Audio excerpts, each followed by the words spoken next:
Welcome to ஷைகினிஷ் media. ஒரு சமையல் அறைக்குள்ள பார்த்தீங்கன்னா பாம்பு உள்ளே போயிடுச்சுங்க. உள்ளே போகும்போது கத்தி அங்கே இருந்திருக்கு, அது தெரியாமல் போகவும் பாம்போட உடம்புல வந்து ஒரு கீறல் விழுந்துருச்சு. அந்த பாம்புக்கு நல்ல கோபம் வந்துருச்சு.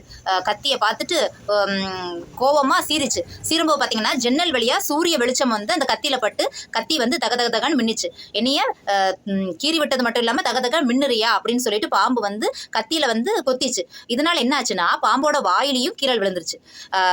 என்ன நான் கோவப்பட்டு நான் உன்னைய கொத்துனா நீ எனக்கு வாயிலையும் கீறி விடுகிறியா அப்படின்னு சொல்லிட்டு கத்திக்கு மேலே சுற்றி பாம்பு வந்து சண்டை போடுச்சு. இதனால என்ன ஆச்சுதுன்னா பாம்பு வந்து துண்டா போயிடுச்சு. நமக்கு எதிரிகள் இருந்தாலும் எந்த சூழ்நிலையில் யாரோட நம்ம போராடுகிறோம் அப்படிங்கிறத தெரிஞ்சு நம்ம போராடணும். இந்த இடத்துல நம்ம வந்து போராடுனா நமக்கு சேஃபா அப்படிங்கிறத பார்த்து எடுத்து எந்த சூழ்நிலைகளில் போராடுகிறோங்கிறத தெரிஞ்சு நம்ம எந்த ஒரு விஷயத்தையுமே பண்ணணும்.